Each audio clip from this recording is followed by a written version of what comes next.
Today's episode of the Bill Simmons Podcast on the Ringer Podcast Network is brought to you by ZipRecruiter. Having a high sports IQ is very, very, very important, as we're about to find out with this Kawhi Leonard sweepstakes thing. Who has the high sports IQ to make the right trade for Kawhi? Will the Spurs screw it up? Look, when it comes to hiring, you actually don't need a high hiring IQ. You just need ZipRecruiter. Their powerful technology scans thousands of resumes to find people with the right experience for your job. 80% of employers who post on ZipRecruiter get a quality candidate through the site in just one day. And my listeners can try it for free at ZipRecruiter.com/BS. ZipRecruiter is the smartest way to hire. All right, if you missed Courtside at the NBA Finals on HBO, it premiered on Tuesday night. People seem to like it. I was fired up. You can check it out on HBO Go, HBO Now, HBO On Demand, wherever you get your HBO. Hey, Cord Cutters, it's out there. You'll like it. It is the story of the NBA Finals, as we talked about on Monday's podcast. Kind of the big picture floating in afterwards show that I always thought should have existed for the NBA Finals. Most importantly, Nephew Kyle as a cameo. When Andy Samberg walks in the door, you can see Nephew Kyle for a brief second. I was always worried when we saw Nephew Kyle on HBO, he would be the chauffeur in one of the softcore porn movies. But no, it's actually, he has his clothes on. And he has his clothes on. He's letting in Andy Samberg. So big win for us and for my wife's family with Nephew Kyle. Anyway, so check that out. The Rewatchables is coming back this week. I think Thursday morning we're putting the next one up, or maybe Wednesday night overnight. Forrest Gump. Me and Sean Fantasy, we banged it out. It is, I got to say, a really good movie. Who knew? Who knew? It's now underrated. We talk about that. We bang out a whole bunch of stuff. There's a lot of Jenny Gump just breaking down what happened to her and how she died. If you like that movie, or if you have conflicted thoughts about it, I would highly recommend checking out The Rewatchables, and also check out the Ringer NBA show, because we're doing a whole bunch of draft stuff. We're going to have a live party on Thursday night. Same thing for on Twitter. We're going to be doing a Twitter show during the draft. So go to @Ringer and you can check that out. All of our people are in town and ready to roll. This feels like, I don't know, I have a weird feeling that there's going to be a lot of weird stuff going on in this draft. And I keep using the word weird, but there are weird teams in the top 6 that do weird things. And anytime the weirdness quotient tips over a certain level, that's when you know weirdness is coming. And I feel like this is going to be a weird draft. Stay tuned for that. We're going to talk to Shea Serrano about Creed 2 and the Kawhi Leonard rumors. Then we're going to talk to Joe House about the Caps winning, about what's the best move for a team trying to trade for Kawhi. Should the Celtics do it? And also about Dwight Howard, which, you know, he got traded again. He's had a really, really fascinating career. So that's all coming up. First, Pearl Jam.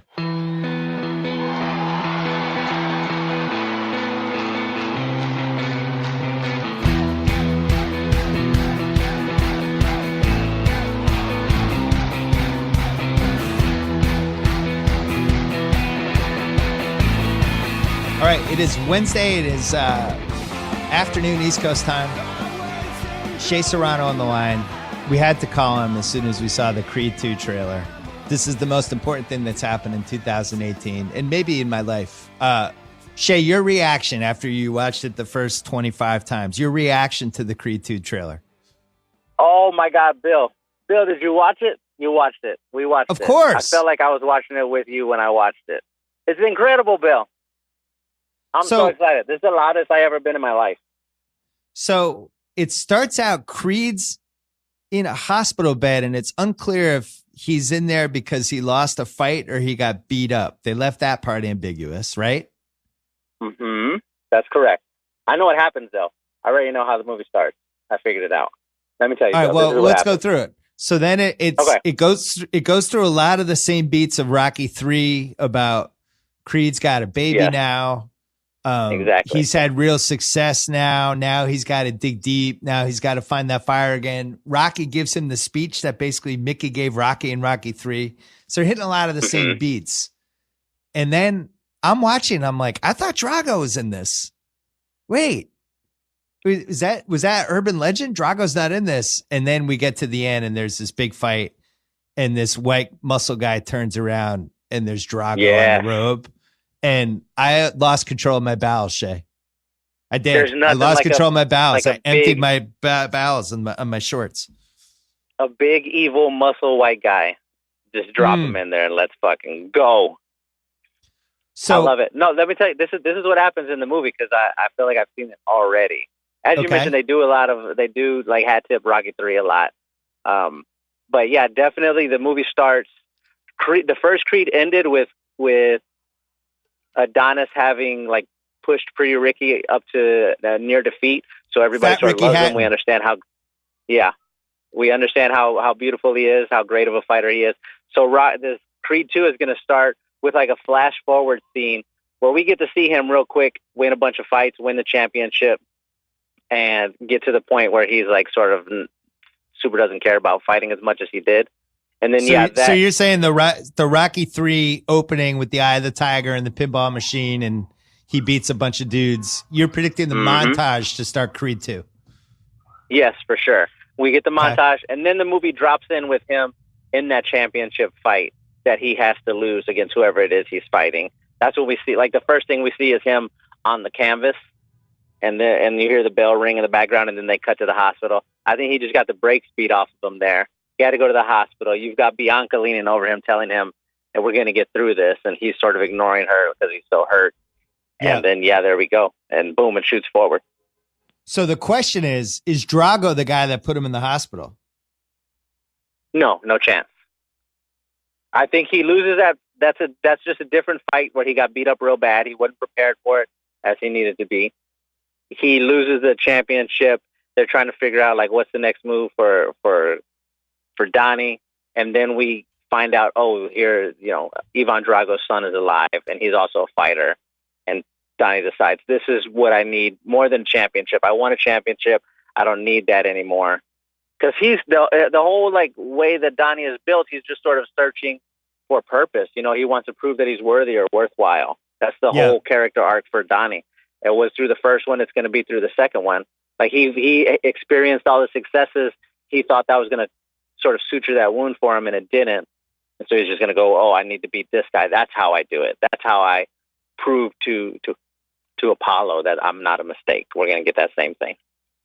So there's a chance they also pull from the Ali playbook where where Ali loses to Frazier.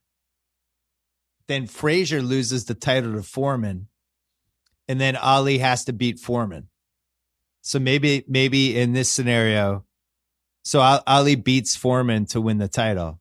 Maybe in this scenario, he loses the title, and then Drago beats the person who got the lucky punch against Creed and has the title, and now he's got to fight him. Would be the way to have just one Drago fight. Yeah, I feel like it's not going to be a championship fight. Rocky 4, when Rocky fought Drago, that wasn't a championship fight. It was, outside of everything. I think that they're going to do that same thing here. But I think that's a pretty smart play if you want to make that bet. If you want to lay that bet that Drago becomes a champion while Donnie is down, that might be smart. There were a lot of unrealistic parts with Rocky 4, which I've probably discussed before on various platforms, but him deciding not to put the title up for the fight, to fight on Christmas and to fight for no money, the three-way combo of that is probably the most unrealistic part of any Rocky movie. Because I'm pretty sure they would have made money in that fight. They could have donated to charity. They would have made $100 million on that fight. Easy. Yeah. I hope Creed doesn't do that. I'm hoping Donnie actually gets money for this and doesn't just to say it's not about money. Nah, you can get money too. You can say it's not about money, but you can still get the money. The most important thing for me with this Creed 2 trailer, I got to be honest, I was a little worried. I was worried that Coogler wasn't involved. No Coogler. I had heard the rumors of the Drago thing, which on the one hand sounded thrilling, but on the other hand sounded like that had the ability to go terrible fast. There was a story that Sly Stallone was going to direct for a couple months that really scared me because he's in his mid-70s. I mean, it's just to go from Coogler, who is the best director we've probably produced in the last 20 years, to Sly Stallone in his mid-70s made me super nervous. And there were just some red flags. There was one point where it didn't seem like MBJ was even necessarily going to do Creed 2. And now it seems like the ship has been righted. I know they got a young director they really like. And now, after seeing that trailer, I'm just ready. Unfortunately, Shay, we have to wait till Thanksgiving. That's terrible. That's the only sucky part. I am a tiny bit nervous. I'm 10% nervous. Coogler was so good and so smart about the way he handled everything in the first Creed. Like it was a similar situation. They could have gone wrong 25 different ways in that movie and ruined it. And he did every single thing right, to the tiniest detail. Like, for example, waiting the entire movie until the last round of the last fight before they played the Rocky song, when he jumps up and they start playing it, was an incredible touch. Like, that's the kind of touch that a genius filmmaker does. So yeah, if Coogler's not in, there is that trepidation there. But again, the trailer is promising. It's very good. I'm excited to watch it. The first Creed came out around Thanksgiving as well, right? Yes. If I'm not mistaken. Yeah. Yeah, I remember I was watching that in San Antonio. It's probably one of my favorite movie theater experiences of my life was watching Creed at the movie theater. I was there with my wife, with two of my uncles, with one of my aunts and one of my nieces, and we're watching it in the theater. The theater is packed. San Antonio, we were like fired up for this movie. It comes out. We're at the theater. We're watching it. We're getting to the final scene. They do the training montage. He's running through the streets. He's growling at Rocky. And I look down to my right. Everybody's sitting to my right. And again, my wife, my two uncles, my aunt, and my niece are all crying already. Wow. It was like the most fun I have had in a movie theater in, 10 years or something like that. I'm fired up for part 2, Bill. I also had a fantastic movie experience in San Antonio. Tell me.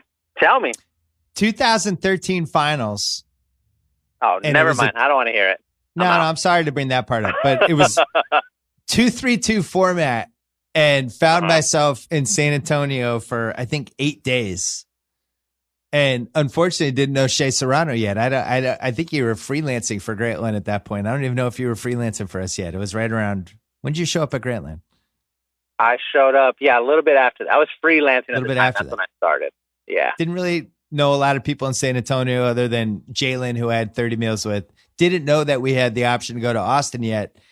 Wasn't going to go out and get bombed in the whole Riverwalk scene and all that stuff. The best night I had in San Antonio, Friday night, Fast 6. Saw it in whatever that awesome San Antonio theater was, where you have the big couches that you can, or the big chairs that you can recline. It was like one of the first super comfy theaters, and did like an 11 p.m. Fast 6 showing. I got to say it was glorious. And my heart's always going to belong to San Antonio a little bit after that. Just after watching, who's the guy? Gail Godot? Gail Godot dies at the end on the plane. And then her boyfriend, what's that dude's name in the movie? The Asian guy? Han. And they just killed off Han and Gail Godot at the end of that movie. I'm still recovering. I don't know why they did that. That was tough to watch. Anyway, I don't know why they did that either. I think she already knew she was doing Wonder Woman, so she said, "I can't be in this anymore. Just get rid of me." So the point is, we're very excited for Creed 2. Now, Shay, I am going to arrange. I'm going to use all of the very limited powers that I have to see if we can pull off a screening way before Thanksgiving, because I do not want to wait.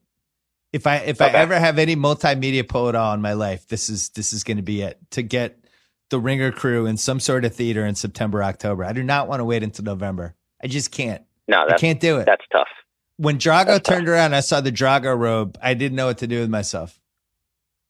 I'm wearing a Drago robe to the theater when we go. Now, if I'm going like cosplay. If Drago had turned around and it wasn't a white muscular guy, but it was Kawhi Leonard, would that have made you root for Creed more than Drago's son, or the same? Yeah, I would have definitely. It would have hurt. That would have been hard to see. I don't know how every conversation we have, you bring up Kawhi. It don't matter what we're talking about. Well, it's topical now. I suppose. He's gonna leave. It sounds like now he's leaving. Now he's persona non grata in San Antonio. No matter how this plays out, even if they say screw you and keep him, I don't think the fans would want him back for another year, right? No, we don't. Well, you know what we do want? We want to send him to Europe. Trade him. You want to trade? Here's your trade. Have fun playing in the Euro League for a year. That's what we want to do. Can you do that? Can you trade him to Real Madrid for Rudy Fernandez? I have no idea what the rules are for like intercontinental trades, but I feel like there's a loophole in there we should be able to take advantage of. So we have covered this story intently on the Ringer, on my podcast and Ringer NBA show with our posts and things like that, because we have learned over the years to look for the little signs. And when Manu and Parker went at him a little bit publicly, mm-hmm. and now it comes out this week that I think Woj was the one who wrote that once that happened, Kawhi was really upset that he got called out. We felt that way in the moment. It was like, wow, that's a really, really kind of strong statement for those guys to call him out publicly and question the injury. And it really does seem like now looking back, things were never the same after that. That was when he stopped hanging on the team as much and all that stuff. So can we agree that that was the tipping point? For sure. The tipping point was Manu doing it. Tony, you kind of expect it. Tony's got that little bit of snake in him. But Manu doing it, Manu coming out and saying it, is unheard of. It's like, I don't know. That's just not a thing that happens with Manu. That's never a tone that he has ever taken in all of his time in the NBA in San Antonio. So when he did that, you go like, oh well, this is a wrap. Yeah, and then he doesn't go to the playoff games and all that stuff. What do you want from a Kawhi trade? Do you want to still be able to compete right away, or do you want future assets and just do the full rebuild? I don't think I want to do a full rebuild just yet. I mean, LaMarcus is still pretty good. I'm on LaMarcus's back now. That's my guy. He did all the stuff we needed him to do. Wow, he's your guy now. This is so he's heartwarming. My guy now. He showed up. He showed up for WAR like he didn't do in the playoffs previously. He said, you know what, this is my team. I'm going to do everything I can. And he did everything he could. You can't ask for a player to do more than what they're able to do. And he did all he was able to do. So I'm very pro LaMarcus now. So let's send Kawhi. He wants to go to LA. Let's see if we can't, let's get Kuzma out of it. Give me a couple of guys, The tricky part here is everybody knows he's leaving. So you're not going to be able to get a lot for him in a city where he doesn't want to go because he's not going to sign there again. And you kind of also probably aren't going to get a lot from him in LA because they know he wants to go there anyway. So we're sort of screwed in that sense. But I don't know. I trust Pop. I'm sure he'll figure out something good here. If I was LA, I would not trade for him. You'd wait? Yeah, because I don't think I'm winning the title next year. Even if, let's say they got LeBron and Kawhi and Paul George all together. I still don't think that's a title team. I think it would take a year to get everybody ready anyway. I could get Kawhi in a year for nothing. I could see how Ingram and Kuzma kind of mesh with LeBron. And then a year later, Dang's an expiring contract. He's a little easier to trade. And if I'm the Spurs, I'm not positive Ingram's good enough to give away Kawhi and take on 2 years of that Dang contract, because now I'm in salary cap hell with that and Gasol and Patty Mills, all that stuff. I'm going to ask Joe House about this when he comes on in a little bit. I'd be more focused on doing the Bradley Beal and 2 first rounders for Kawhi type of trade and trying to stay competitive. Yeah, I don't hate that idea. We'll take Bradley and we'll do 6 games in the first round and it'll be a good year for us. Or Gordon Hayward. If the Celtics put Gordon Hayward, the Kings pick, and the Grizzlies pick on the table for Kawhi, that's actually a really good trade for the Spurs. That would be the coldest thing they've done in a year since they traded Isaiah Thomas with his hurt hip. But yeah, I think there's a way for the Spurs to stay competitive and not take on a bad contract if they do this correctly. Also, you follow Pop his whole career. Does he seem like the kind of guy who's going to want to go out in San Antonio having set up the next Lakers dynasty?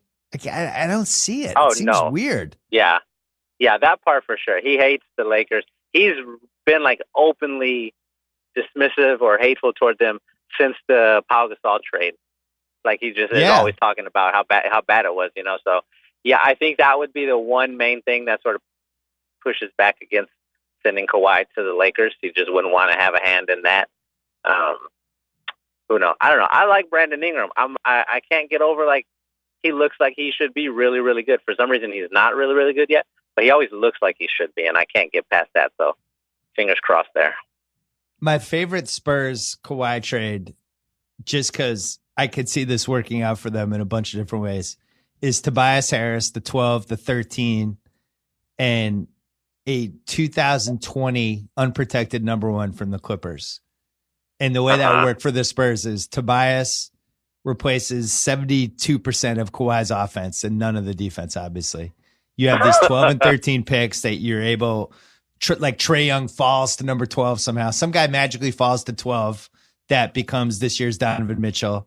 They get somebody else good with the 13. And then Kawhi stays with the Clippers for a year and leaves. And then that 2020 pick becomes like the second pick in the draft. Like, knowing how things work out for the Spurs, I could see that playing out, right? That doesn't seem unrealistic. Yeah, you're saying a bunch of good things to me right now, and I'm trying to help. You're very important to the Ringer. I'm trying to rehabilitate you a little bit. So when Kawhi comes back, what happens? Kawhi's first game back in San Antonio, assuming he gets traded. Oh, that's going to be a madhouse. That's going to very much feel like when Durant went back to OKC.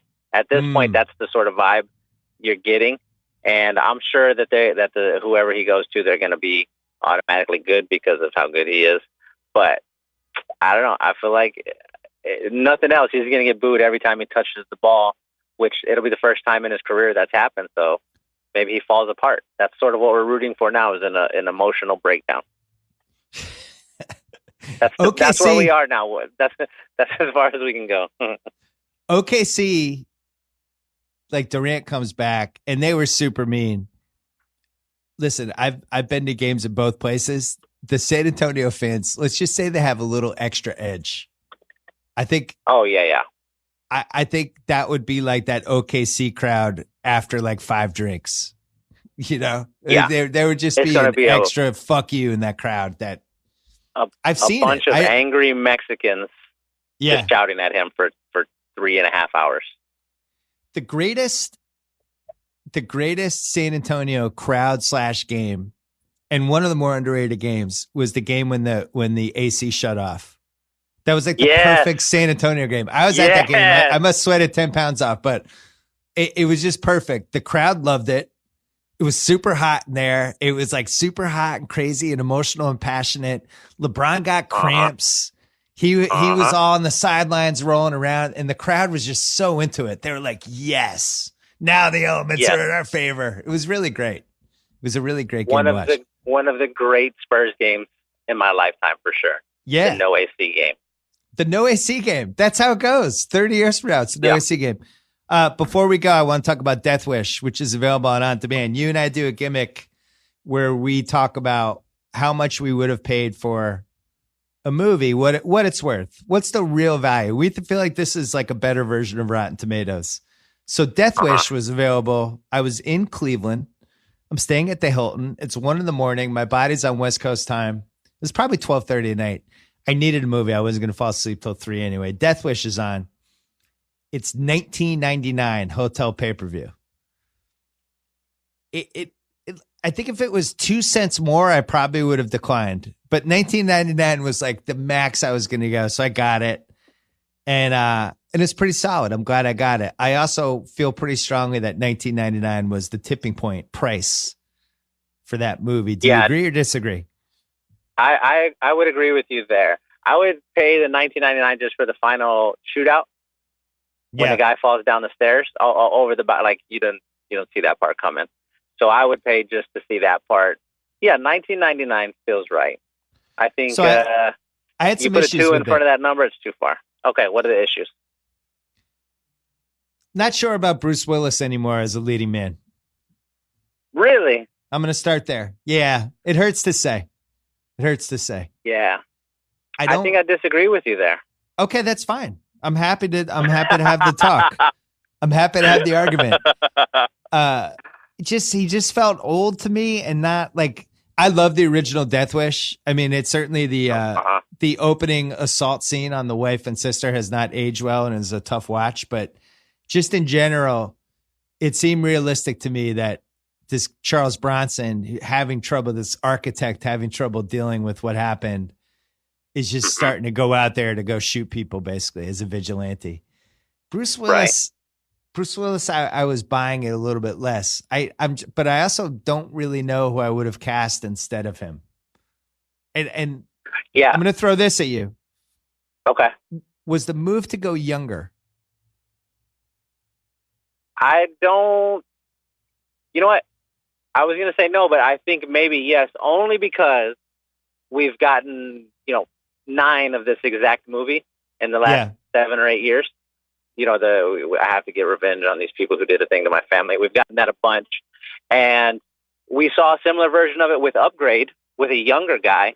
And it was pretty fun to watch. So, yeah, maybe younger might have been a good play here. But I liked Bruce Willis in this movie. I liked that for the first time he seemed a little bit like maybe he couldn't pull it off.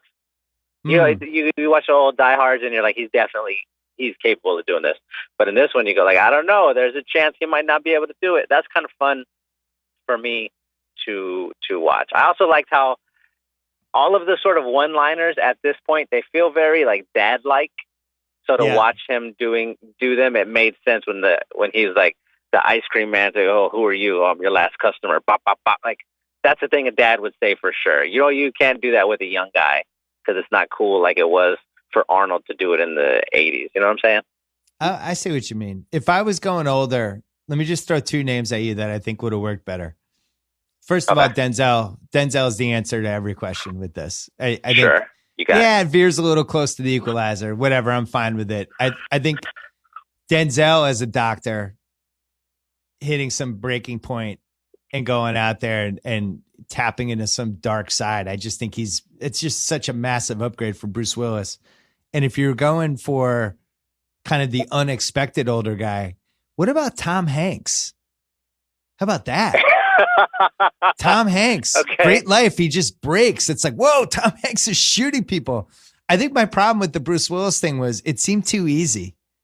And, there were a lot of problems with this movie. Yeah. It was just kind of like, oh, of course Bruce Willis is going to be in this. But I've seen Bruce Willis as a vigilante a million times already, So anyway, the other thing I was thinking was you go younger. And at that point, it's Vin Diesel or The Rock. Okay. Vin Diesel. Now, Vin Diesel might be too cut for this, and the same for The Rock. So you'd have to cover them in like baggier clothes, right? But yeah, they're a little too big. You need a smaller guy to do it. You need as soon as Vin walks on or the set or The Rock, you go like, all right, he's destroying everybody. You need a guy who it seems impractical that he would be doing the things he's doing in this movie. That's why Taken it worked out so well. Yeah. And why each Liam Neeson movie after that has been a little bit less good, because you just didn't expect to see that from Liam Neeson. You do need that. I think Tom Hanks might be a little too far down that road. But yeah, I don't know. So I just watched Taken again. Mm-hmm. I've watched it enough times that my wife now has Stockholm syndrome with it and knows the movie really well now. It's like, oh, I like this. Yeah. So she somehow, I've somehow willed her into liking the movie. I think Taken is a brilliant piece of cinema. I stand by it. And my favorite part, I have a lot of favorite parts. My favorite part is when he goes to see Jean-Claude when he's at dinner and the wife has no idea. God, that's so bad. And it starts escalating and she's like, what's going on? Hey, would you guys like the carrots? And they're locked into this whole thing that's going to end badly. Jean-Claude pulls out the gun and Liam Neeson does, that's what happens when you're behind a desk. You don't know the weight of a gun. They keep banging. They keep banging home with Jean-Claude, the desk thing. Like, it's like just the worst thing in the world that he's behind a desk now. And then Liam Neeson, out of nowhere, shoots the wife in the shoulder. And Jean-Claude freaks out. And Liam Neeson goes, it's fine. It's a flesh wound. It's like a flesh wound. First of all, how do you know you just shot her? There's no way you would have known it's a flesh wound. You'd have to like look at it first. And what if it like shattered her shoulder blade or all these different Yeah. things. It's an unbelievable 30 seconds. I love it so much. That is a really great part of the movie. Still, for me, the best scene is the phone call, right? Yes. All the way till he builds up to when he says they're going to take you. Like that part. Right. Every time I watch it, my stomach falls out of my butt.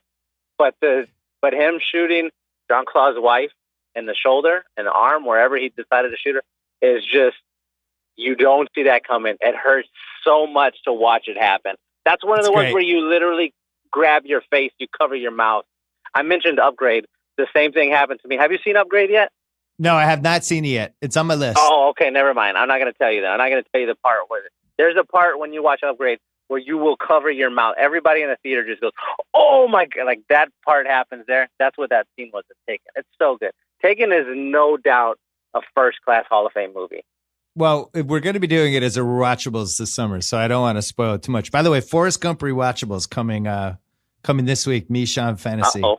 Breaking it down. Guess what? Forrest Gump is now underrated. It's just a good movie. It really is. And Forrest Gump takes too much shit. 25 years. Yeah, Forrest Gump takes too much shit. We got to do Taken this summer because I have a lot of thoughts, including we can assume they hooked his daughter on heroin in that 48-hour span, right?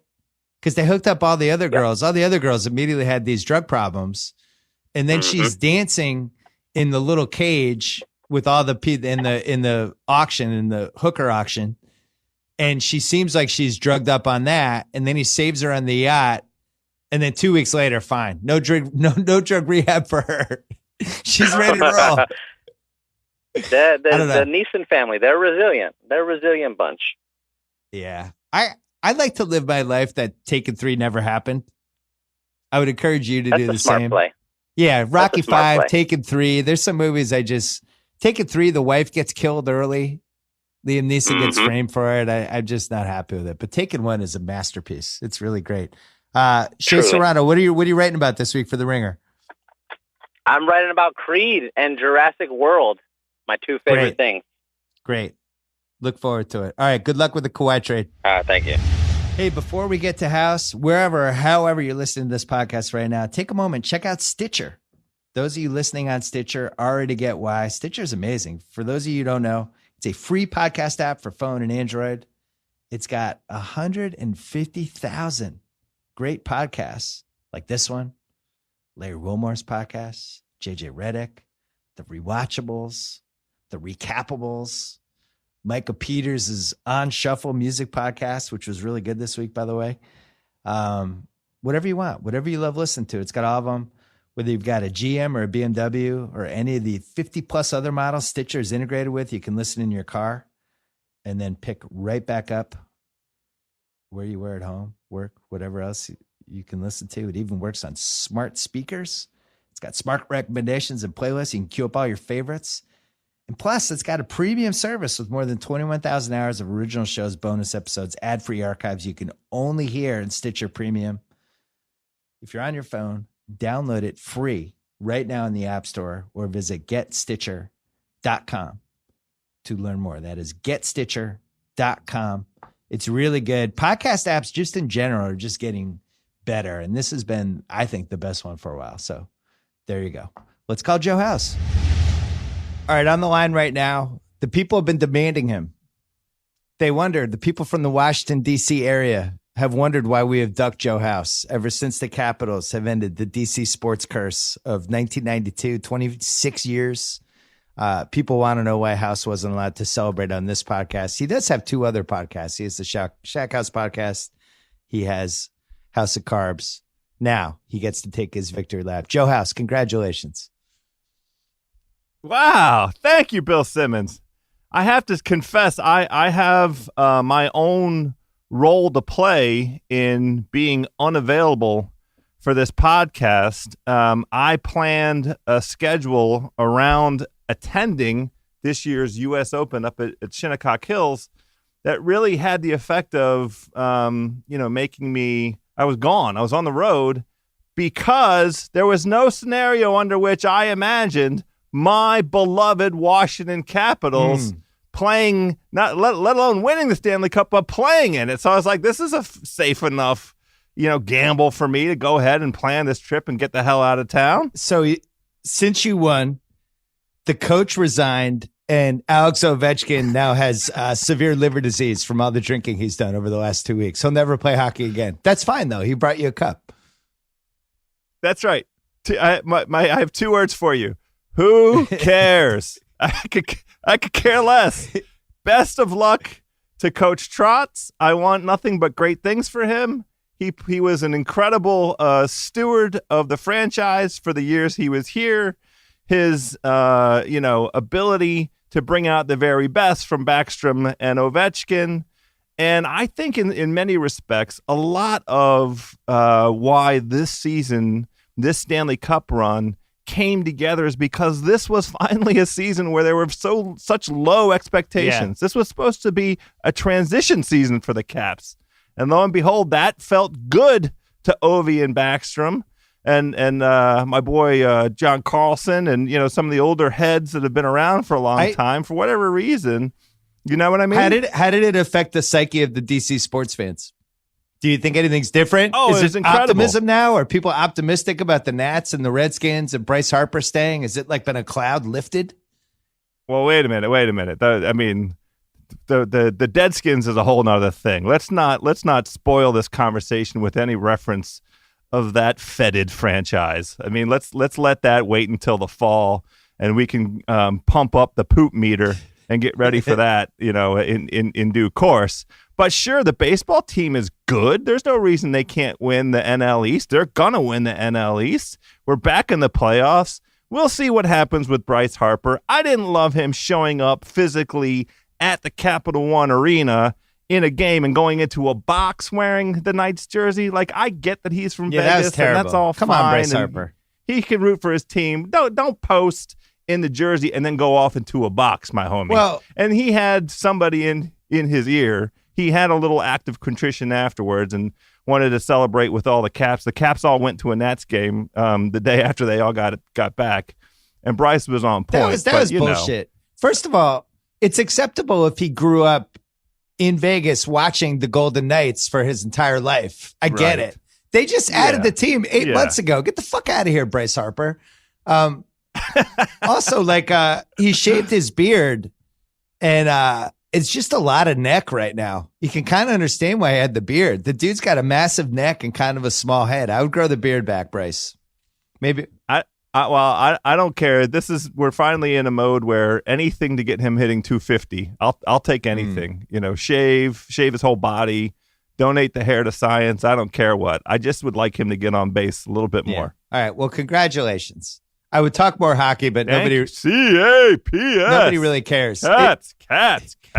It was almost more amazing that you won a Game 7 against the Penguins than it was that you won a cup. I got to say. Well, that's what really cleared the way. Like, all the monkeys off the back this season, it was finally that formula that a lot of people here have been starving for. Like, our guy's going to lay down and on the ice and block these shots. And I think we led the league in block shots. We never see that. And we finally got some bounces, and we finally got the hot goaltender at exactly the right moment. The 2 Tampa Bay games were shutouts when the whole season was on the line. The one thing that I want to mention, I really do, the outpouring of love for this Caps team, it really was a moment that I would call kind of a new DC moment, in the sense that, like, the demographics of the city have changed over the last 10 to 12 to 15 years, and the Caps have been a relentlessly competent franchise over that period of time. And so they're the franchise with sellouts virtually every regular season game. And, the great disappointment has been the playoffs. But as soon as that script flipped a little bit, huge outpouring. The pictures of the fans, the film of the fans attending games and watching outside. That square, those square blocks down there were packed. That was like 15 to 20,000 people outside watching the games, and by the estimates I saw for the parade, it was like 200,000 fans. Jesus. It's a very galvanizing moment for the city. Yeah, not a lot of wins, so it makes sense. Now maybe this will be. It happened in Boston when the Pats won the Super Bowl in 2001. It felt like it kind of opened the gates for more good things to happen. didn't fit. The whole city felt like we couldn't get over the hump and we were cursed. And then it flipped. I think Minnesota might be the number one cursed city now. That's who I'm. That's who I'm going with. They've never won with the Vikes. It's tough to call them. They won a playoff game on an unbelievable miracle, so it's tough to call them cursed. Yeah, but then they choked the next week in Philly. They completely choked. Well, they got their ass handed to them. Was it a choke? They got their ass beat. It started, though, with that interception when the guy went through the entire offense and scored. And then from that moment on, they lost all the momentum. Yeah, Minnesota. Okay. Nothing ever for the Vikes. Twins last World Series was 91. The Timberwolves are just an abomination and have been for their entire existence. And nothing's. I don't think they've won a title with the hockey team. So I might put them on. I have to think about it more. Kawhi Leonard. People are trying to figure out what he's doing. We've been talking about this on the podcast. You and I have talked about this many times about all the bad signs, and we were just. Once Parker and Ginobili went after him, we became increasingly convinced that he didn't want to stay. Shay and I just talked about this before. What's your take on Kawhi? Would you even trade for him if it really seems like he's going to the Lakers in a year? Well, sure, yes, I would trade for him. He's assuming he's healthy. I mean, you have to put him through a pretty rigorous physical. Would you do the 1 year? Would you do the 1 year flyer for him? Just kind of keeping your fingers crossed. So you would. Yes, of course. Yes. You don't get a crack at top 10 talent very often. So when a top 10 talent is available, you grab them. Who knows what's going to happen, right? Like what if the team catches fire and, there's incredible chemistry and you can't anticipate all of the unknowns, all of the variables. But the one thing that you can do when an unbelievably talented player comes available, you grab them. You absolutely try and make him a part of your team. He's staying put. He ain't going nowhere this season. I'm torn on it because I do think that there could be a little FU with the Spurs. Like, we're not going down this way. We're not ending the Popovich Buford era with just giving our best player to the Lakers so he can go to hell if he wants to sign there in a year. Great. On the other hand, they're an exceedingly rational team, and I think they operate a lot like how Belichick operates. And if it was on the table for Beal and 3 unprotected first-round picks in 2022 and 24, which would be this decade's equivalent of what you paid for C-Web, would you do that trade? Let's say two first-rounders instead of 3. And now I might think about it. I don't know. Beal is starting to feel like the one immovable piece. I feel like I'm cheating on John Wall by saying this, but I don't like the recurrence of the knee trouble for John Wall, and the alpha dog thing was really kind of soul sucking over the course of this most recent season. And there was kind of a battle for the alpha dog position. That's what everybody eats and all that kind of stuff. And Beal really wasn't up to it. He really wasn't able to grab the con and run with it as the leader of the team. But if he's able to play the number of games that he played this most recent season and at a level, it looks like his ceiling is still out there. We haven't seen the very best of him. He feels like the more important player for the almost bullets to hold on to. What do you think? Zach Lowe wrote about on ESPN today, wrote about Kawhi Leonard and Jaylen Brown. I thought it was an interesting piece.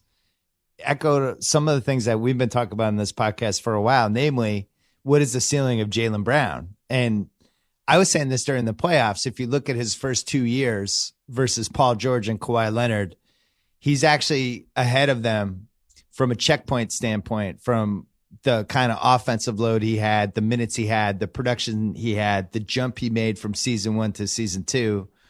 You could argue he's actually on pace to become a rich man's Paul George. Now, the Kawhi part, I always thought Kawhi was just an out-of-control defender. And you saw it in the 2013 finals, which was his second year. He really went toe to toe with LeBron and really started to feel like he had a chance to be special. He didn't know he couldn't do anything offensively yet. He could make some open shots and get to the rim on fast breaks and things like that. He was not nearly the polished guy that he would become 4 years later. Defensively, he's better than, the ceiling of what he's doing is just way higher than Jaylen Brown. On the other hand, it's so hard to find these 3-and-D athletes.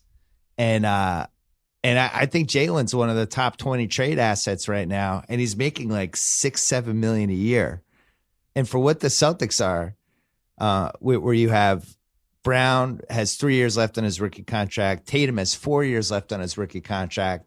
They're paying Horford, Hayward, and Kyrie maxes, but that's all staggered too. I love what the Celtics have. I wouldn't do anything. I really wouldn't. I know it's crazy to say, I don't want Kawhi Leonard. I really think it screws up this 12-year cycle that they have here where you have all these assets and then you have the Kings pick coming, the Grizzlies pick coming. I would not cash in. I just like what they have. Am I crazy? Well, here's the really interesting thing. There's the conceit that like the basis for your view.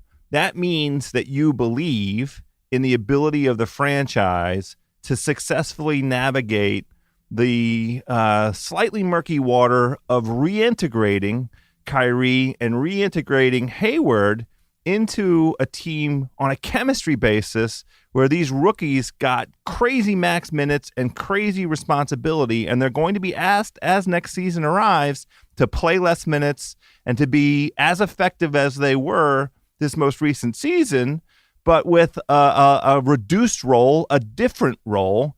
And what you're saying is you prefer to go ahead with that experiment as opposed to bringing in a trusted, known vet who's been through a couple of chemistry experiments, and your preference is to stick with the young guys, and it's a perfectly valid view. But my biggest concern with the Celtics is how do those young guys react to less minutes and a different role? All right, so here's my counter to that. I don't think there will be less minutes. I think the minutes get redistributed really easily. I think Marcus Smart's going to leave, unfortunately. Okay. Well, that's one answer. That makes sense. And they keep Rozier for next year, and he gets the lion's share of the Marcus Smart kind of third guard minutes. You're putting Kyrie in the Rozier spot. Is your dad going to be able to survive that? Yeah, it's fine. They could also play Jaylen at guard. Jaylen, Hayward, Tatum, all these guys can play the two. The guy who's going to lose minutes is Marcus Morris. Marcus Morris was playing 35 minutes a game for this team in the playoffs. And their 35 minutes, I probably would want all of them back. I'm going to say, yeah, right. So those are expendable minutes. Right. So you just give Hayward those 35 minutes. I think Jaylen and Tatum stay basically the same. Jaylen was not a one-on-one clear out. He's going to go to the rim kind of scorer. He's a complimentary guy. I think Tatum is the guy who has a chance to do that. And I look at adding Kawhi. This is crazy because Kawhi was, one of the three best players in the league a year ago. But you add Kawhi to this team combined with Kyrie, who's, 17 to 20 shots a game. Hayward's got to get his 15 to 18. You want Tatum to get more shots. Horford's got his 12. And in that other spot, I think you want a guy like Jaylen over somebody like Kawhi who over the last couple of years on the Spurs became this guy that you go to as a go-to guy. And I do think you can tip a point with a basketball team where you just have too many guys who need the ball. And the Celtics are very close already with Kyrie, Hayward, and Tatum. And you look at the Warriors, it's like Curry and KD, and then Clay is the third option. And then everybody else has to sacrifice. At some point, the team needs to make sense collectively. You're out of your mind. Why am I out of my mind? There's no scenario under which the Celtics are better staying put with Jaylen Brown over Kawhi Leonard. No. There's in no a vacuum, scenario you're right. under which that makes sense. In a vacuum, you're right. I'm saying I don't think it's a slam dunk if you add Kawhi to this team that other problems don't pop up, whether you're talking about the salary cap, whether you're talking about having Kawhi and Kyrie as free agents in a year, whether you're talking about how do you fit how is there one basketball for all these guys? guys who were used to being superstars on their own teams. I do think it's not one of those things where you just look at it and you go, oh, that makes perfect sense. Let's do this. I'm past the one basketball thing. I mean, we've just seen too many instances of teams figure it out on the fly and the players, who want to win and, make it work. I mean, that was one of the narratives. How can Harden and Chris Paul possibly coexist? Well, they coexisted just fine. They went out and kicked the whole league's ass. How about KD but those are and two Curry guys. and those are only two guys. Clay, and how's that going to work? You're only talking about two guys in that scenario. Well, I just mentioned the Golden State Warriors have 4 guys that like to touch the ball. But they touch the ball in ways that complement each other, right? Draymond is a facilitator. There's no reason. Clay is a spot up shooter that doesn't need to shoot 25 times a game. Well, one of the things with the Celtics, you only are going to get 55 to 60 games at best out of Kyrie, and honestly, that's all you want. You only want it. You need him still healthy for the playoffs. The regular season, he's only giving you 60%. So that's one way to solve it. And the other thing, I understand kind of long range planning wise, but the point is to win. If you get a guy that's a top 10 guy that could be on your team, and you kind of have to go for it, right? So normally in the past, I would have agreed with you because I am a big believer in the whole window thing. And when your window is your window, that's it. Like I felt that way about OKC in 11, 12, 13. Like you're good now. Try to win the title. And I think we've seen that over and over again over the years. Here's the 2 caveats with the Celtics team. I think Tatum has a chance to be legit special. And it might even start happening next year. I want that guy to get shots. I want him to get touches. I do not want him to be the 4th option on this team. I just don't. I want him to have the ball and progress in a way where I think he could be one of the top 7 guys in the league in 2 years. So that's one thing. The second thing is the salaries. The way they kind of staggered everything was brilliant, where you have Horford 1 year, Hayward the next year, you have Kyrie coming up this year. And you just basically have the 3 max contracts, but you're taking care of them at a certain rate. And then when Jalen and Tatum become bigger guys, you're going to have the money to be able to do that too. And you throw Kawhi into that, and now that salary cap thing is just totally skewed. But then the big thing for me, the Kawhi thing makes much more sense if Hayward's in the trade than Jaylen Brown. Like if you're telling me, well, how about this? You're telling me Hayward and the Kings pick for Jaylen Brown. I'm sorry, Hayward and the Kings pick for Kawhi. You could even say Hayward, the Kings pick, and the Grizzlies pick for Kawhi. And if I knew Kawhi was re-signing, I would do that. That makes much more sense. It's interesting that you picked.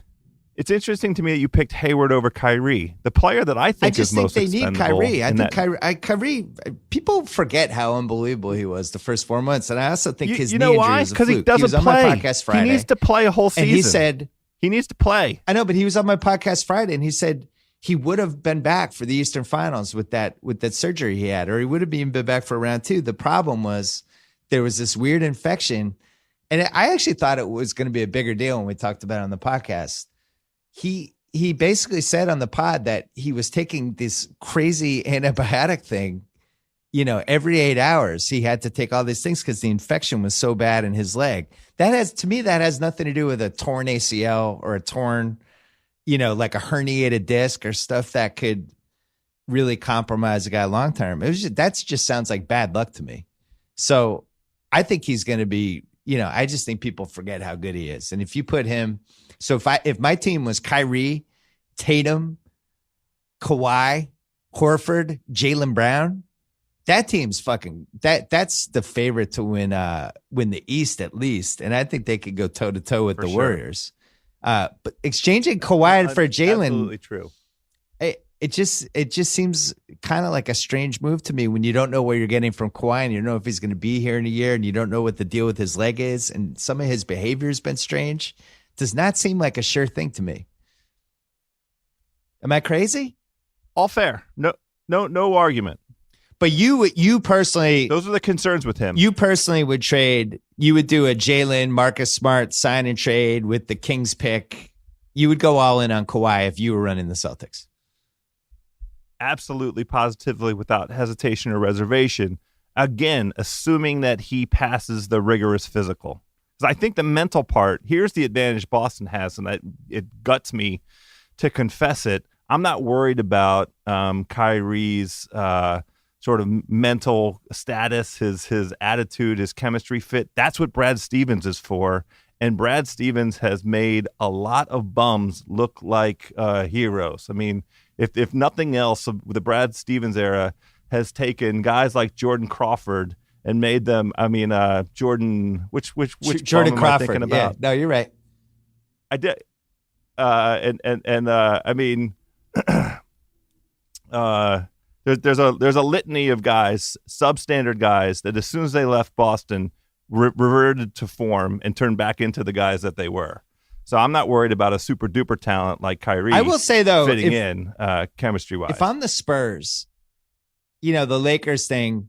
If Kawhi just says I'm going to the Lakers, and I talked with Jalen Rose on our podcast 2 weeks ago about the concept of pre-agency. It's not a relatively new concept. We've just seen more of it. Like, I think this has been one of the stories of the league. Will Chamberlain in 1968 was like, I want to get traded to the Lakers. They had to figure out how to do it. It was one of the shittier trades we've seen. Kareem in 75 was like, I'm leaving Milwaukee. I'm leaving you in a year. I'm going to LA. Free agency's coming. I'm signing in LA. That's what's happening. You might as well get something for me now. And they trade him. And this goes all the way through. Your beloved Boulay were able to pull this off with C-Web. He's like, I don't want to play for Don Nelson. Trade me. They still had a chance to kind of lock him up with a contract, but he decided what he was doing without being a free agent. And that's gone all the way through. You're talking about T-Mac. You're talking about Vince Carter, Carmelo. You go all the way through. This is a recurring theme in NBA history. If Kawhi basically says to them, and he lets every team know this, I'm going to the Lakers in a year. That's how this is playing out. So trade me to the Lakers now and get something, or keep me for one more year and I'm gone. What do you do if you're the Spurs? Sit tight. I think, this is the thing. We guys change their minds. We watched DeAndre Jordan fly from, sneak out of Mark Cuban's basement and get back to L.A. I mean, you sit tight. You let the market kind of evolve. There may be a trade deadline move for the Spurs, and maybe Kawhi. Part of the thing for the Spurs, they have a lot of leverage here. Let Kawhi, reset the market by going out and playing outstanding basketball over 45 games or so. Let him remind everybody what he's all about, so that the Spurs are certain to get fair value, come trade deadline. I would just sit tight for the time being. Hey, we're going to take a quick break. The Ringer NBA show, a podcast that you've been on, House. I've been on the NBA show, Heat Check. What other shows all are that there? Stuff. So Ringer NBA show, tomorrow night after the draft, and maybe even during the draft, they're going to be doing a live podcast that we will run Thursday night right afterwards. I might even be on that podcast. Who knows? Nice. We're not sure. But if you're not subscribed to the Ringer NBA show and you love basketball talk, I would highly recommend checking that out. The Ringer NBA show and the Ringer Podcast Network. So here's my point with Kawhi. Like the bigger picture, here's why I think people are barking up the wrong tree with the Kawhi trade. I think the Celtics can trump everybody just with Hayward, the Kings pick, and the Grizzlies pick, if they wanted to do that. That's a motherload. You're getting a guy who a year ago was one of the best 20 players in the league. You're getting a pick that is going to be somewhere between 2 and 7 next year in the draft. And then you're getting this Grizzlies pick. Who the fuck knows with them? That's top 8 protected next year, top 4 the year after that, and unprotected 2021. And you don't have to take on a bad contract. That's the part with the Lakers that people are kind of glossing over, where, it's like, oh yeah, Brandon Ingram, and Luol Deng, 2 years of his contract. If you're the Spurs, why the fuck would you want Luol Deng's contract? Why do I have to take that to get rid of Kawhi Leonard? You're like, fuck you. I'm not taking that. Right. So I agree with all that. I think the Celtics. Here's my question to you. You're setting your sights too low. Why are we talking about Kawhi Leonard? The name that ought to be coming out of your mouth for that kind of a bounty begins with an L and ends with a Braun. See, I thought you were going to say a different name. This is my last piece with the Celtics and Kawhi. You're stockpiling assets because you really have your eye on Anthony Davis. That's the reason you don't do anything this year. So it's a twofold case, right? I would say the Warriors are pretty much a lock to win the 2019 title as well, unless somebody gets injured. I just think that team is an all-time team, and going toe-to-toe with them next year, beating them in a finals is still unrealistic. It's not. Feels disrespectful to Houston. Well, whatever. I think Houston had their chance, and they're going to be thinking about that Chris Paul injury for the rest of their lives. That's my personal opinion. Well, and Mbah a Moute. Mbah a Moute. I just think they had bad luck, and I don't think that ever they get that back now. Well, I mean, I think the Warriors are due for their bad luck. They might be. But if they're due for their bad luck, the Celtics have the best team anyway to take advantage of it, I think, if Tatum progresses like he should. My question is, you're going to be really good anyway. You're contending for a title next year anyway. Davis is the prize. Kawhi, you already have Jaylen Brown and Tatum. Like, he's a better version of Jaylen Brown, obviously. Davis is unlike anyone in the league. If your end game is Kyrie, Jaylen Brown, Tatum, at least 1 year of Hayward, and then Davis, either if he becomes available in a trade or free agency in a couple years when he's due, and you have those Kings pick and the Grizzlies pick and these other picks as your trade bounty, I would rather wait for that. I really would. I think Davis is really special. I'm right there with you. The problem is you never know. I get it. Injury. I know. Risk. Yeah, I get it. That's a big investment. Now look, Kawhi just played 9 games each of the past 2 seasons. Kawhi just played 9 games last year, so I would say he is an equal injury risk. I'm with you. And I'm knocking on wood because Davis, the last 2 seasons, 75 games each season. You can get behind that. You can build on that. That's fine. But that's a lot of assets. By the way, if this was 2017 Kawhi, and this was just like, I'm just getting a guy who was either the first or second MVP choice. Westbrook probably in retrospect should have been 3 that year. I'm getting him coming off that playoffs. I'm thinking about this differently. The difference is we just watched him play 9 games, and I'm still not totally sure what was wrong with his leg. I'm still put off by that. It makes me a little nervous. Hey, I want to talk about Dwight Howard really quick. Okay. Dwight Howard got traded again. He has turned into the Yankee Christmas gift of NBA superstar centers. Great job, Farty Pants. So here's a guy who, when I did I wrote my book of basketball in 2009 and did the paperback in 2010. And I had him, I think, 70, in the 70 range for the pyramid. And at that point, he was on a run where, whether you like it or not, he was the best center in the league. And that stayed the case through 2011. Now, historians are this is part of the problem with just relying on stats and why we need people like me and Joe House in our lives. Historians are going to look at his stats 25 years from now and be like, wow, you know who is unbelievable? Dwight Howard. You know who is underrated? Dwight Howard.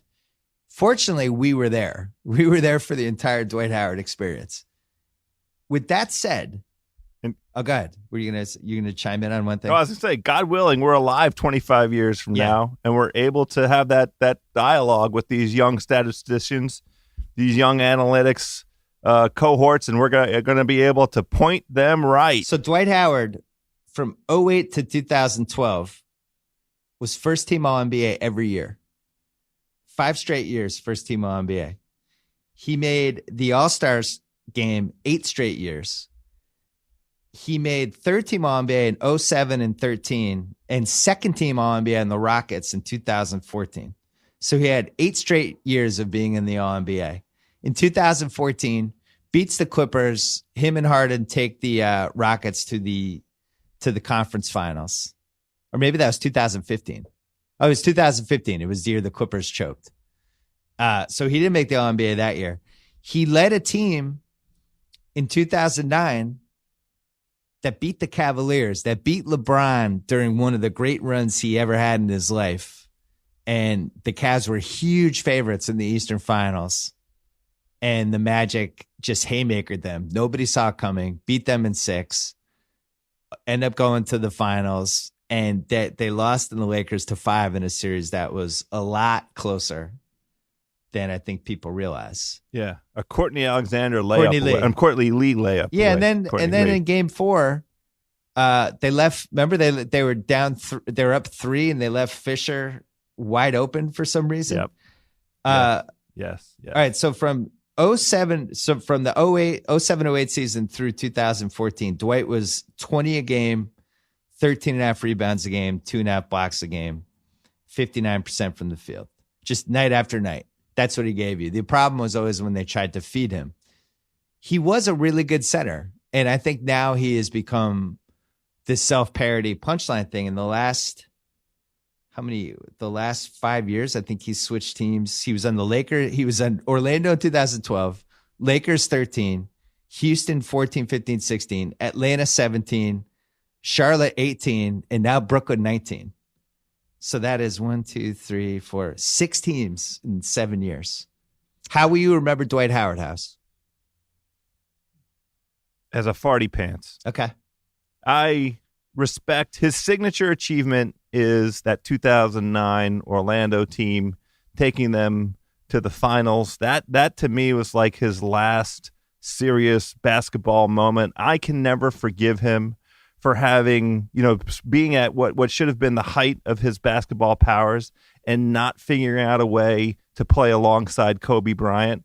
And Kobe Bryant, you and I are pretty much in lockstep in terms of Kobe and would you like to play with him and, his sort of his personality, his basketball personality, not his human personality, but as a guy, who can have kind of a chilling effect. But if you're Dwight Howard on that Lakers team at the height of your Dwight Howard powers and you can't figure out a way to make it work with Kobe, and Kobe holds you in such disregard because and disdain because he doesn't see any dog in you, he doesn't see that killer instinct in you.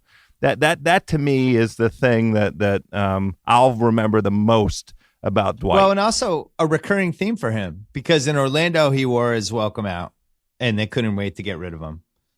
In the Lakers, it took him a year. They couldn't wait to get rid of him. In Houston, him and Harden, by the end of it, weren't even talking. Then it goes to Atlanta. He spends a year there. They're so desperate to get rid of him that they make a terrible trade. They took the bad Plumlee brother and more money to get out of Dwight's contract. And now you basically had the same thing happen here in Charlotte. They traded Dwight's last year of his contract, which is like $23 million, and took back 2 years of Mozgov at like $16 million. It helped them with the luxury tax this year, but they still are paying Mozgov like $16 million in the season after this one, just to get Dwight off the team. And then as soon as he gets traded, the stuff starts leaking out about what a jackass he is. It's really incredible. He is the most disliked all-star we've had because I didn't even talk about in the 2008 Olympics how disliked he was with that whole thing. And they basically, in 2012, they were like, you're not going to be on the 2012 Olympics team. The good guys on the team banded together. And the story I always heard was that they basically were like, Dwight's not going to be on this team. I'm talking about the best stars in the league saying like, hey, we'll play on the Olympic team, but Dwight's not going to be on this team. And that's how that played out. I'd love for there to find a Dwight fan, a Dwight apologist, somebody that's Dwight for life. I don't know if such a person exists, but I'd love to hear the other side of, what his career is about. And I mean, you just did a very fair and balanced rundown of all the achievements. And by all standards, that run of all NBA teams, especially the first team run, ought to have him. Everybody who has that resume is a top 50 basketball player, right? They're top 50 easily in the history of the game. He ain't going to be in the top 50 ever. No. It's funny with the pyramid. I actually don't know if he moves up. When I did the ranking, I assumed he would jump as he kept stockpiling years. Now, he had the back injury. It's hard to say how much that affected him, but he did have big seasons, like in the 15 playoffs for the Rockets, 16 a game, 14 rebounds a game, 17 playoff games. So pretty productive. His peak year was 2009. He was 20 and 15 in 23 playoff games that year. So if you're looking at that and you're removing personality completely from this, and fit and all that stuff, and you're just like basically putting together a basketball team like it's a Moneyball, Billy Bean baseball model, you would want Dwight Howard as the center. Doesn't need a lot of shots, 20 and 15 every night. He's going to protect the rim as well as anybody. And more importantly, doesn't need a lot of shots, so you could distribute that shots elsewhere. Like the computer model of Dwight Howard as a center would be really great. Unfortunately, and this is the best thing about basketball, and this is why you and I love it, and we always think the eye test is going to win over anything else. We watched him. For whatever reason, people didn't like playing basketball with him, and they didn't like being on his team. And you could see it. You and I went 2012 Super Bowl. You, me, and Jacoby sat under the basket and watched him play Indiana. Remember? I do. It was my last courtside experience. Remember our takeaway? The team didn't like him. The team didn't like him, and we watched 4 quarters, and we're like, "What the fuck's wrong with this guy? He doesn't interact with his teammates. He's just behaves weirdly." And all of us are like, well, "What's going on with this guy?" It was very strange. It was a very strange night. He was such an imposing physical talent too. It felt like he had the ability to take the game over, right, and just never really did it. Even not, and I'm not talking about offensively. Yeah. No, he's just a baby. And, I think there's other guys like this. Vince Carter has done a very nice PR rehab job of the second half of his career. Unfortunately, we were all there for the first half of his career, and he was a big baby, and he quit on Toronto. It's unbelievable that they made a documentary about him in Toronto, and he just blatantly quit on them. And if that happened in the internet era, he would have taken, in the Twitter era, he would have taken way more shit for that. But Vince is a guy, he's another one, just incredibly talented, and was never really able to put it together. And I think some of it had to do with personality stuff. I think he's a more likable teammate, probably at least second half of his career than Dwight was. Dwight just seems to have this ability of turning off wherever he goes. But the legacy of Dwight is after Shaq started to lose steam in 2004, and after he made that last finals, and then Shaq had a little bit of a rally in Miami, and I thought he was an MVP candidate in 2005. Shaq wins the title in 2006 and then passes the torch to Dwight Howard. And Dwight Howard is the best center in the league probably for the next 5 or 6 years. And I don't think has really been replaced either. I think from that moment on, the center just morphed into something else. Who would you say is the best center now? Embiid? Yeah, Embiid, without a doubt. So who's the best center between Dwight and Embiid? Nobody. So he's kind of the end of this era. And by the way, Embiid might end up playing 100 more games in his career for all we know. Who the fuck knows? Yeah, right. Well, I want to make one point. I'm glad that you linked Vince Carter with Dwight Howard. I want to link them up, but those two up with one more guy, Chris Webber. Yes. And the one missing ingredient with all three of those talents, none of them wanted to be the guy. Not one of those dudes had that dog in them. I keep calling it that way. And that's why, Kobe sniffed that out right away with Dwight Howard. We saw it with Vince, when it's nut crunching time. We saw it with C-Webb. Vlade was getting all the most important shots with 3 minutes left, or the ball was moving around to Bibby or somebody else. Webber couldn't wait to get the ball out of his hands on those Sacramento teams. All of those three guys, immense talents, and for all three of them, a missing ingredient. Yeah, and I think it's a good point. And I think I look at this generation of players now, and Kyrie and I talked about it a little on Friday. It's a really special generation of guys who get their business done and, are really good with the media, or really take their job seriously. They work out an off season. They compete against each other. They measure themselves against each other.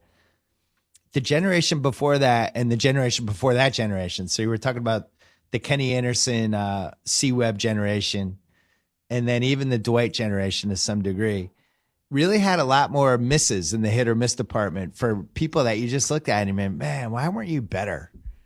What happened? What was missing here? And in some cases, like I think Kenny Anderson had a lot of personal problems. So did Derek Coleman.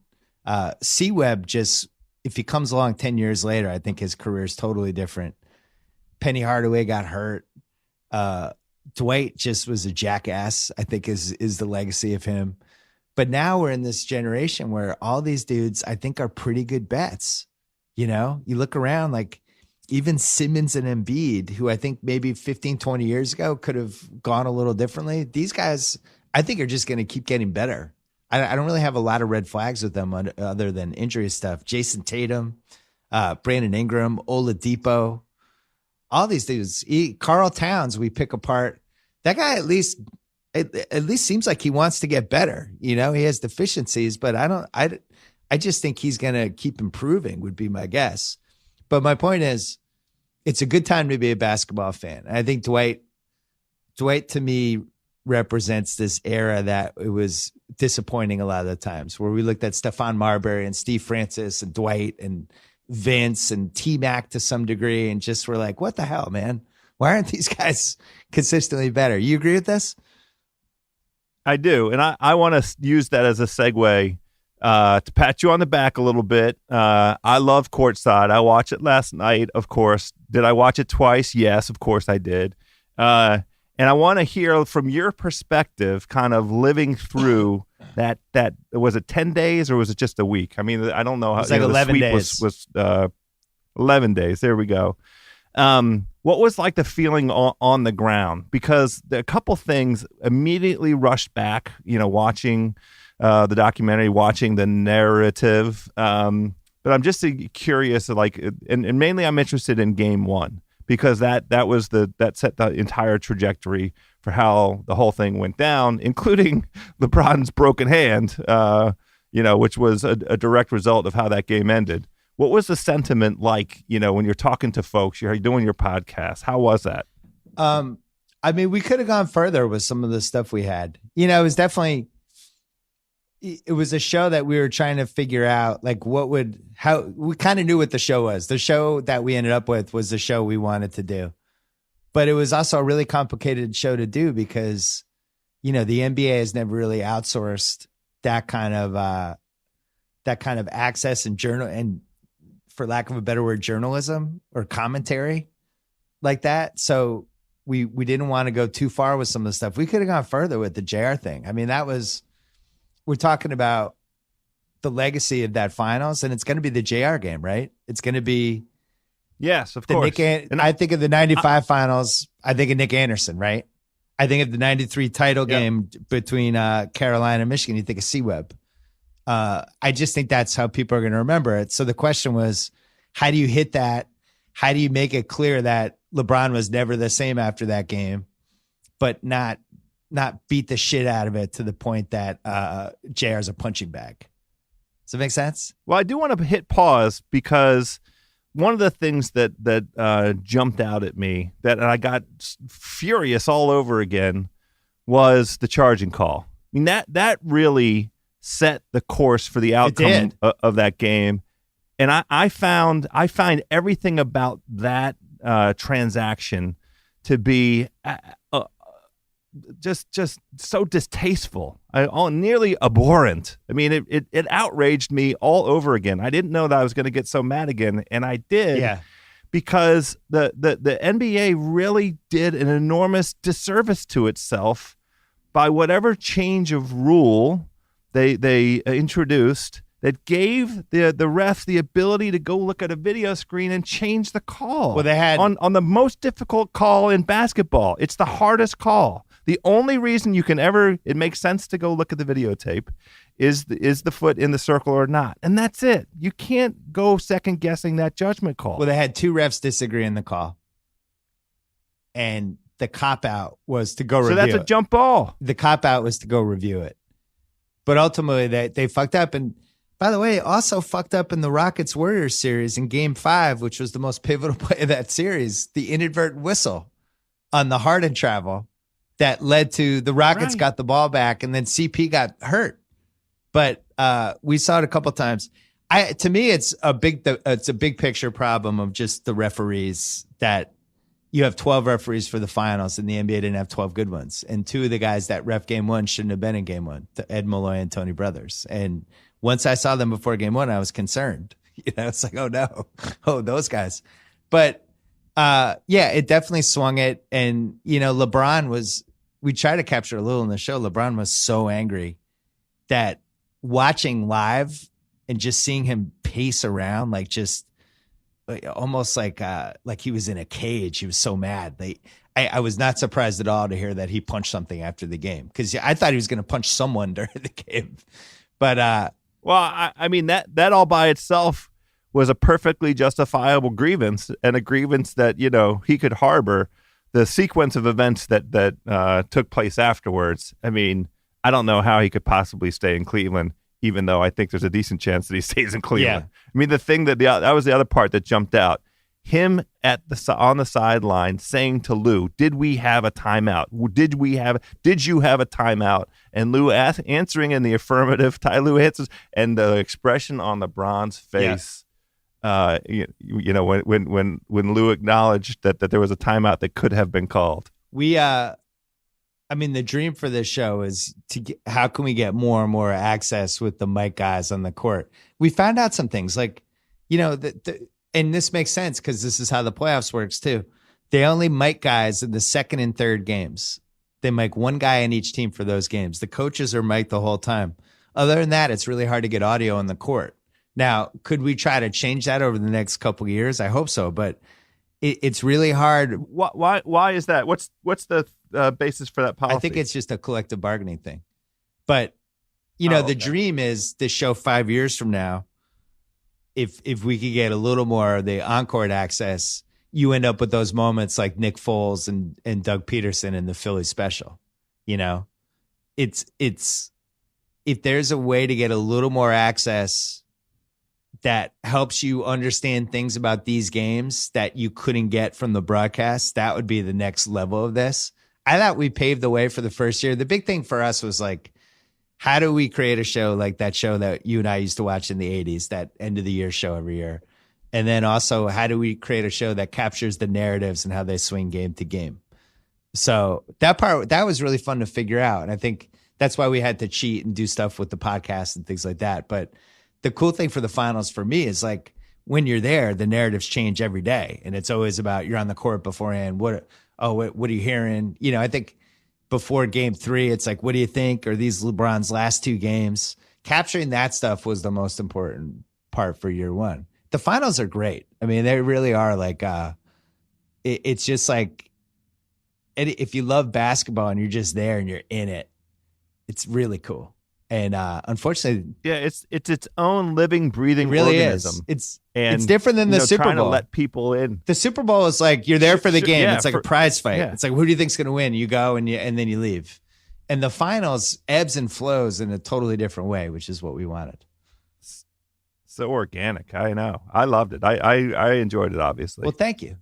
But yeah, it was good. It was a good first effort, and hopefully as this keeps going, maybe we can get a little more each year and try to give a little insight. I will say the sneaky part of that finals was how good game 1 and game 3 were.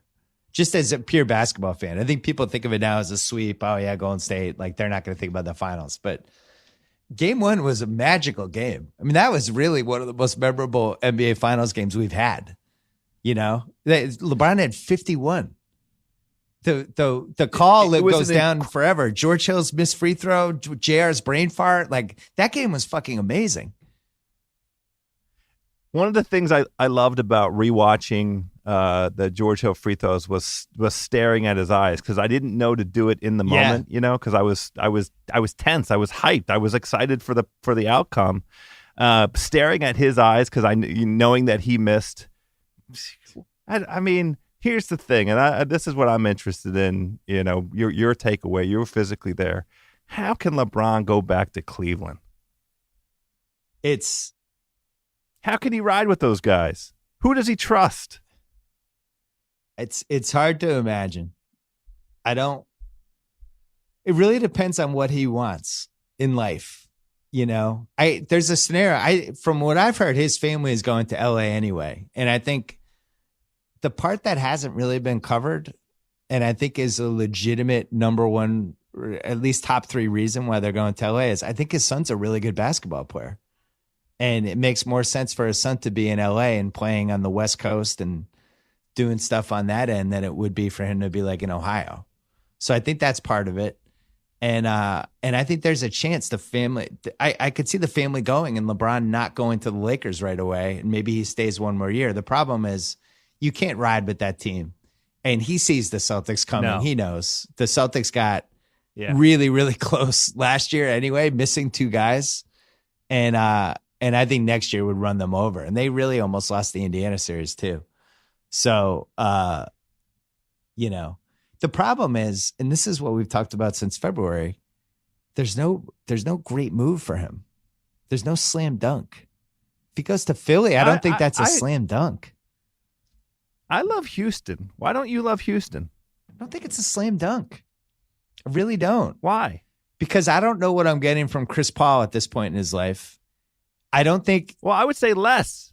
You want less from Chris Paul. You don't want as much. Let Chris Paul play 60 or 65 games and get healthy for the playoffs. I don't think there's a scenario where they can keep LeBron and Capella. I think it's unrealistic. So I wouldn't have a pick and roll center.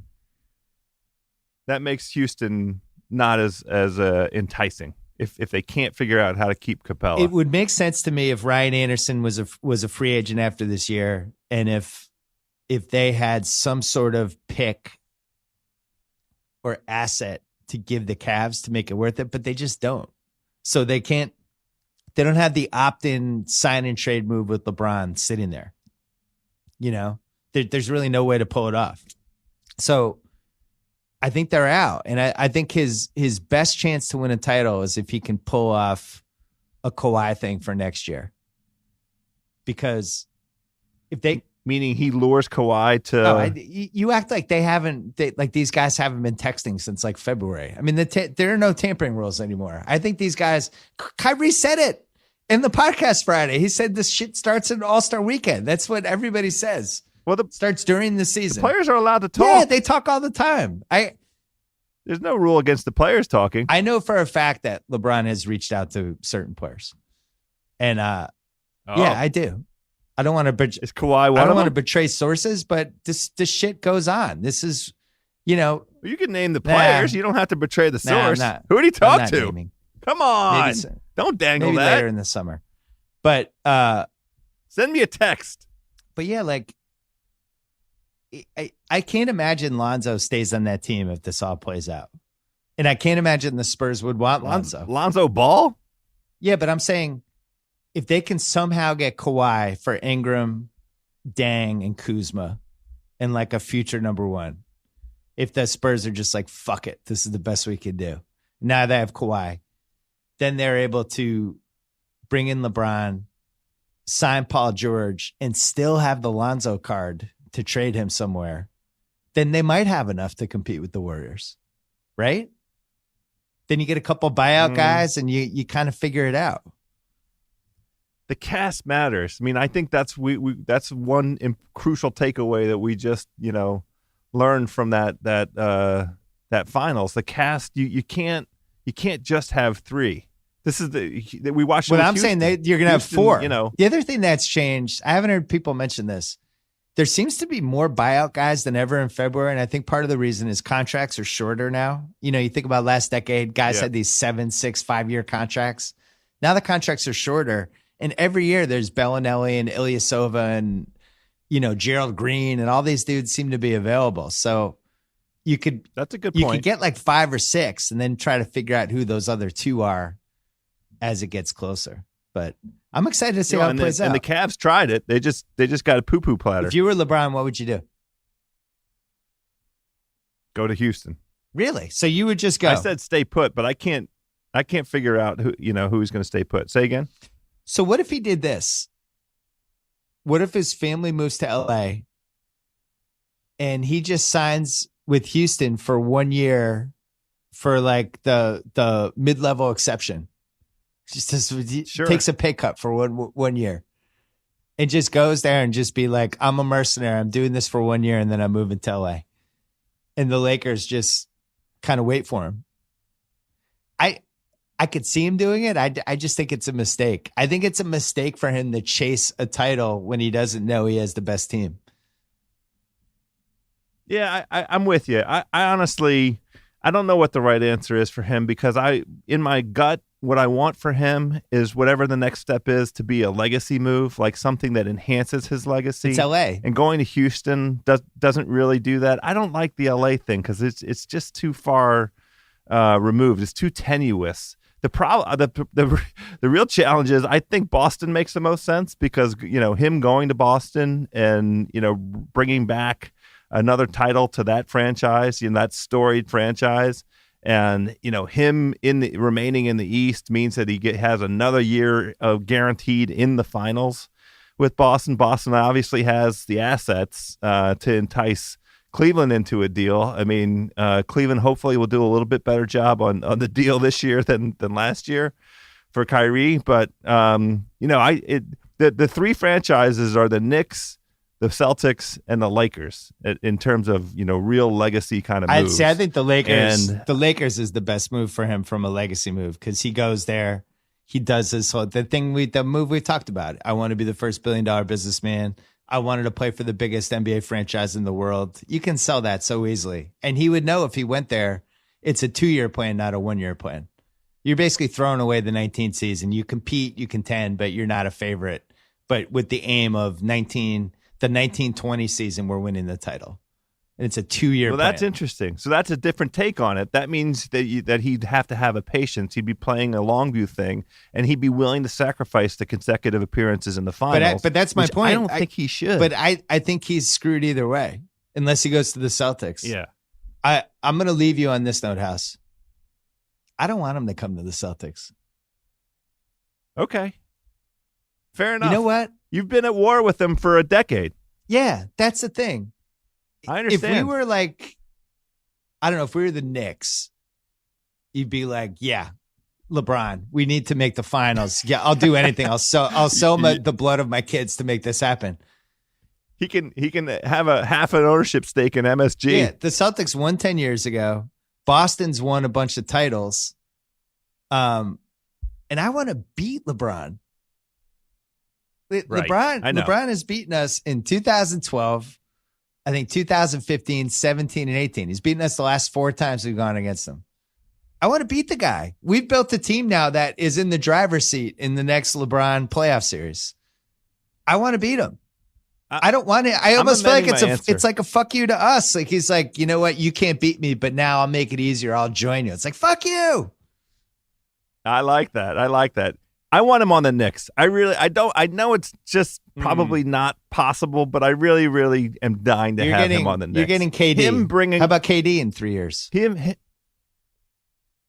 Who? KD on the Knicks. What, to the Knicks? Yeah, KD's going to save the Knicks. Who wants to wait around? F that. I want this year coming up. I want the Knicks on the map. I want the Knicks relevant. I want MSG booming because they're going to make a deep playoff run. I miss that out of the Knicks. When Madison Square Garden is bumping because they're a good team. Yeah. They're legit. They can beat teams in the playoffs. There's nothing like it. It's the best. That's my play. I want LeBron James on the New York Knicks for the 2018-2019 NBA season. I have one last prediction for you. Go ahead. I don't think it's a slam dunk that DeAndre Ayton goes first in the draft tomorrow. I just want to get that on the record. Taping this, it is. Well, let's look at odds. It's 1 o'clock. Where are the odds? Doncic is plus 1,500 to go first, and Sal and I have been texting about it. Oh, 1,500. I mean, that's a nice number. That's worth $100. Everybody's penciled in Ayton as the number 1 pick, and yet I haven't seen Phoenix say we're taking Ayton with the number 1 pick, and they hired Doncic's old coach. Yes, coach is there. It seems like he might have the most value in the draft because now Atlanta said we're taking him. You have all these teams that were trying to trade up to take him. And I don't know. I just want to throw that out there. I'm not convinced. I think if the odds You're are, going to change it. Throw it when this goes up. The odds. no, we're going to bet on it right after we. We're going to bet on it right after we hang up. I need a. But like Ayton is minus 2,500 to go first. I think that's insane. I think he could absolutely not go first. Crazy. Anyway, Joe House, listen to you on House of Carbs and the Shuck House. Yeah. You won me $800 on DraftKings with the team you told me to take on the U.S. Open, so thank you. I gave you a couple good ones. Tommy Fleetwood and Sam Burns. Those are pretty good. The DJ, I'm still mad at him, but I'll get over it.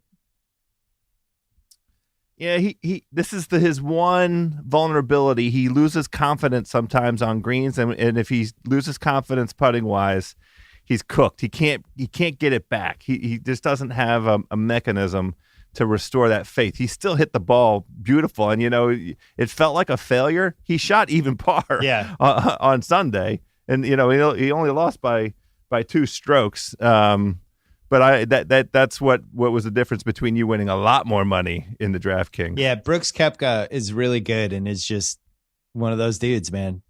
He's grinding it out. Badass. Up and downs when he needs it. Just hitting it straight. He just doesn't fuck up. Yeah.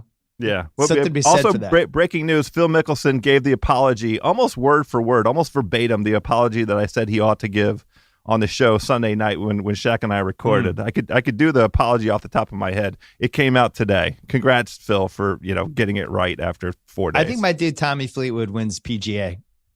I'm going all in on him. I think he's ready. I like he's it. ready. Let's look at the odds. He's ready to win a title. The problem is he can't put together the 4 quality rounds. He has the one shit round each time that he has to recover from and come back from, and it's usually early.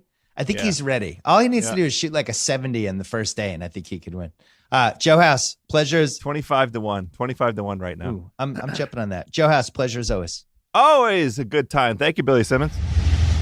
All right. Thanks so much to ZipRecruiter. Don't forget to check them out at ZipRecruiter.com/BS. Don't forget about the rewatchables. Forrest Gump coming tomorrow on Me and Sean Fantasy. I promise you will like this podcast, even if you got tired of that movie a long time ago. Remember, life is like a box of chocolates.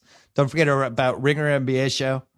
Don't forget about our Twitter show during the draft. I might actually be on. I might pop on that one. And last but not least, don't forget about the Ringer NBA show, because we are covering the draft all week. Whatever trades happen, you name it. TheRinger.com, same thing.